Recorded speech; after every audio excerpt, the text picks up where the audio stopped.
Guys അപ്പം ഇന്ന് നമ്മുടെ ഒന്നാം ഓണാണ്, അതായത് നമ്മുടെ ഉത്രാടാണ് ഗായ്സ് ഇന്ന്. നാളെ നമ്മുടെ തിരുവോണാണ് അല്ലേ ഗായ്സ്? അപ്പൊ എല്ലാവർക്കും അഡ്വാൻസ് ഹാപ്പി ഓണം.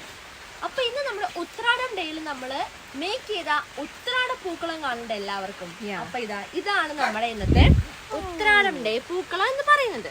അപ്പൊ നമ്മുടെ ഉത്രാടം ഡേ പൂക്കളം എല്ലാവർക്കും ഇഷ്ടപ്പെട്ടോ? ഇന്നപ്പോ കുറച്ച് കളേഴ്സ് ഒക്കെ കൂടുതൽ വന്നിട്ടുണ്ട്. അപ്പൊ നമുക്ക് പറ്റുന്ന പോലെ നമ്മൾ മേക്ക് ചെയ്തിട്ടുണ്ട്. പക്ഷെ അത് നശിപ്പിക്കാൻ വേണ്ടിയിട്ട് നമ്മളെ നല്ല മഴ വരുന്നുണ്ട് കേട്ടോ. അപ്പൊ മഴയത്ത് എന്തായാലും ഈ പൂക്കളത്തിന്റെ കാര്യം എന്താവും എനിക്കറിയാം. അതുകൊണ്ട് അതിന് മുമ്പേ ഒരു അടിപൊളി ഫോട്ടോയും വീഡിയോ ഒക്കെ ഞാൻ എടുത്ത് വെക്കുകയാണ് കേട്ടോ. അപ്പൊ ഇന്നത്തെ നമ്മുടെ ഈ പൂക്കളം എല്ലാവർക്കും ഇഷ്ടപ്പെട്ടിട്ടുണ്ടെന്ന് വിചാരിക്കുന്നു. അപ്പൊ നാളെ തിരുവോണത്തിന് നമ്മൾ ഇതിൽ കുറച്ചുകൂടി വലിയ പൂക്കളം മേക്ക് ചെയ്യാണെന്ന് നോക്കുന്നുണ്ട് കേട്ടോ. അപ്പൊ ഇന്നത്തെ പൂക്കളം എല്ലാവർക്കും ഇഷ്ടമായോ പറയാൻ മറക്കരുത്. അപ്പൊ നമുക്ക്